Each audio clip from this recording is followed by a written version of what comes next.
Of course, the race that everyone is watching is the governor's race, and our own coverage begins with Charles Benson. You're with the Republicans in Waukesha. Charles, it was a big party just as soon as that NBC projection occurred. The mood right now out there, jubilation. They've been celebrating ever since that moment. We're told that Governor Scott Walker will be out here any minute. I'm with Brian Schimming, who has seen more elections here in Wisconsin than probably anybody else. Are you surprised by this margin of victory? Well, in many ways I'm not surprised, because we knew we'd have a big turnout in this election, and really the whole state's focus has been on this election for now going on a year and a half. And we always said from the start, when people knew the facts and they knew what the governor was able to do in this state, that he could not only win, he could win big. And what we saw tonight is that the people got the message. They approve of what the governor is doing. And frankly, I think, in addition, they disapprove of what the Democrats have been doing. And I think this tells us that running off to Illinois is not a successful tactic. Do you think this redefines the silent majority? I think in many ways it does. As you know, I've been traveling the state very extensively, and in nonpartisan groups, in service clubs, anywhere I've been around the state, what I have seen is that people were coming up to me, even if they hadn't been public, about supporting the governor and saying, tell him to keep going, tell him to keep going. I've heard that hundreds of times in the last couple of months. Those people showed up and voted today. Is this still a politically divided state, and was it Republicans that gave him the victory tonight, or did independents give him that margin, that edge that he needed? Well, certainly the Republican base was there. We saw in all the polling that the intensity, interestingly, the intensity amongst Republican voters statewide was much higher than it was the Democrats.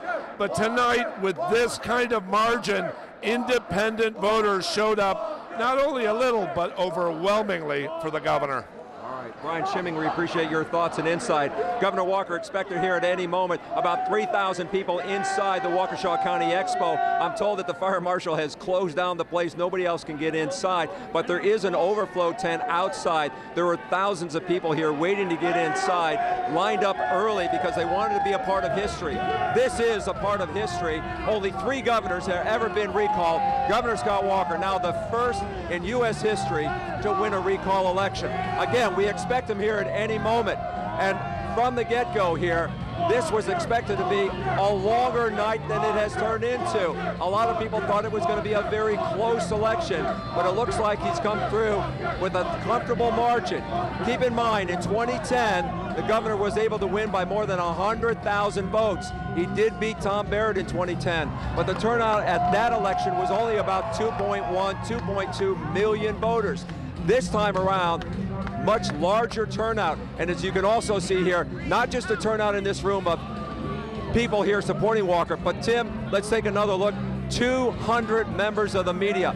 This has become a huge national story, and it's going to have an implication on this presidential race. No doubt about it. But the governor says he goes forward, working for the state of Wisconsin, holding a cabinet meeting tomorrow to talk to his team to see how to move the state forward. We've already heard from the lieutenant governor. We were expecting the governor here any moment. And you can see these kids here with their t-shirts doing the high five. Families are here, friends are here. This has been a moment, Mike and Carol, that they've waited for a long, long time. I've been covering all of this since the beginning of last year. We have seen from the Democrats big protests, big demonstrations. We saw the recalls. They were speaking out. They were letting their voice be known that they did not like what was going on. But a lot of folks on the Republican side said they didn't have a chance to speak out. They didn't have a chance to show their voice or the vote. They've been waiting for this moment, and that's why I think you see this big celebration going on here. I kind of compare it to that all these folks are going to wake up tomorrow feeling like the Packers have won the Super Bowl. On the other hand, the other side's going to feel like the Packers just lost the Super Bowl. So again, we see someone has come up to the podium. We're waiting to see.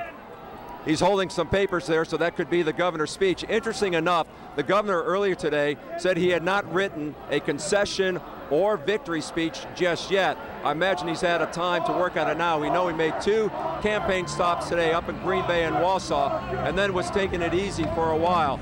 But he will come in here tonight and lay out what he thinks the next few months and the remainder of his first term in office will be. He's talked about it all on the campaign trail. He talks about moving the state forward. The one thing he still has hanging over him is this John Doe investigation. But the governor has made it very clear that he is not the target of this investigation, and he told me just recently, a few days ago, that he believes that when all is said and done, that his integrity will be fully intact. But that's the only thing left hanging over his administration right now as he moves forward. It was a big issue in the campaign, apparently not big enough for anyone to say he needs to leave office. The campaign changed on a number of issues here. Jobs turned into be a big issue here, and that's what the governor says he still wants to be focused on. Jobs, remember, in 2010, the governor promised, his campaign pledge was that the state of Wisconsin would create 250,000 jobs. So far, it's only been about 30,000, and he says he's going to continue to focus on creating jobs for Wisconsin. Keep in mind, we will come back at any moment here as soon as the governor takes the stage. You can see this crowd is ready to hear the governor, and I'm sure he's going to enjoy what he's about to see when he walks into this room. Mike and Carol. All right, thank you, Charles. And while we wait, we will take a look at the numbers one more time. Scott Walker leading Tom Barrett by just over 200,000 votes at this point.